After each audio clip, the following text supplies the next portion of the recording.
Are you addicted to your twin flame? Well, try what we're going to tell you. It's the best I can come up with.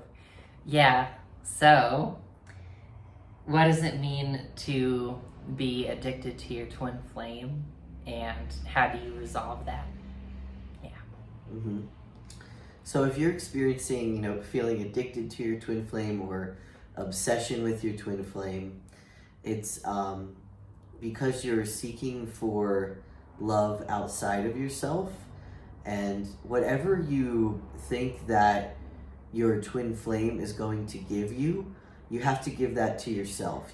Whether it's attention, love, whatever it is, you can feel into your heart and ask your heart, what do I want from my twin flame? And by giving that to yourself, that's how you heal this feeling of obsession or addiction.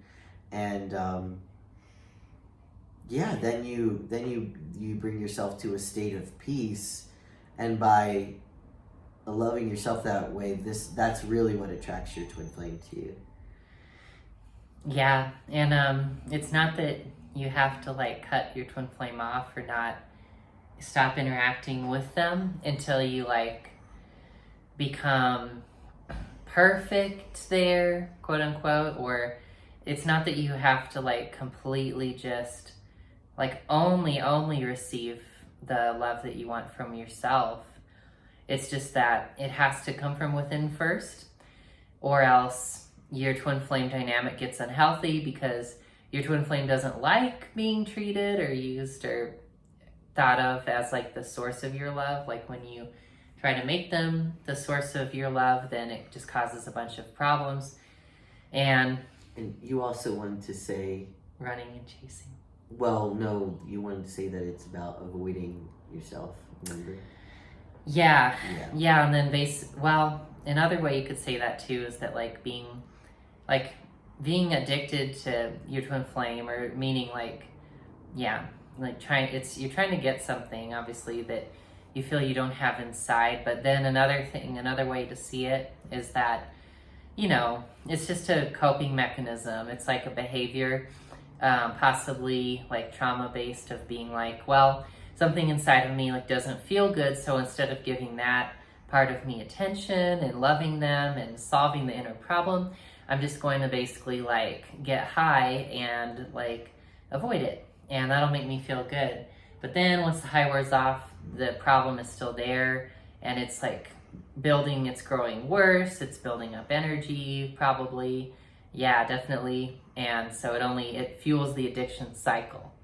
Instead of avoiding yourself there in this space, you can be present there and build trust with yourself in this space by choosing to be present, because it's probably a place where you really don't feel good, or maybe you haven't looked at for a while, but you can remain present there, and your presence alone in this space will dissolve that bad feeling. And as you continue to do that, continue to be present, and you continue to dissolve the bad feeling into love, you build trust with yourself there, and you prove to yourself that, I can heal this.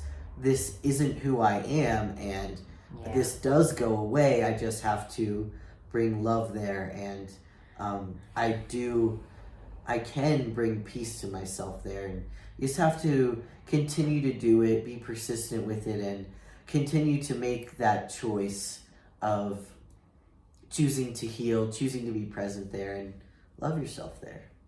Yeah. So, so if you're feeling obsessed or addicted to your twin flame, just do this, and you can bring love to yourself in these spaces through the mirror exercise. And we have a link down below of the book, which tells you how to do the mirror exercise, Twin Flames Finding Your Ultimate Lover by Jeff and Shalia. And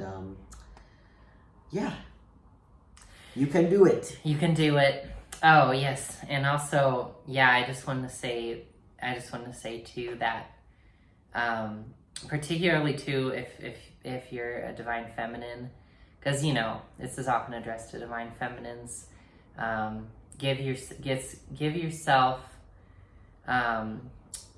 permission to like give yourself whatever you need in terms of like the masculine in your life, because a lot of the time too, that behavior stems from like feeling like you didn't have a proper father figure, or that they didn't give you love and attention or acceptance, or they didn't give you attention or spend time with you in the way that you wanted. Basically, that's basically it. So give that to your inner child, because it's just really healing. It makes you feel confident. You should feel peaceful. You should feel self-sufficient, filled up inside, and not like you have an empty void inside like a black hole and your twin flame will fill it, because it's not true. It doesn't work that way. Right, it's not how it doesn't works. I just wanted to add that. So it's like a masculine, the masculine in your life. You're healing your relationship with that, healing probably mainly father wounds as a divine feminine, and giving yourself the love there of the father that you desired, who is the divine father anyway. So, but you can just like use the power of your imagination to literally give that to yourself, and it works. Yeah. That's what I want to add. Did you have anything else to add? Nope. Oh, okay. That's it. Yeah. Okay, thanks for watching, and we'll see you in the next one. Bye. Bye. Like and subscribe.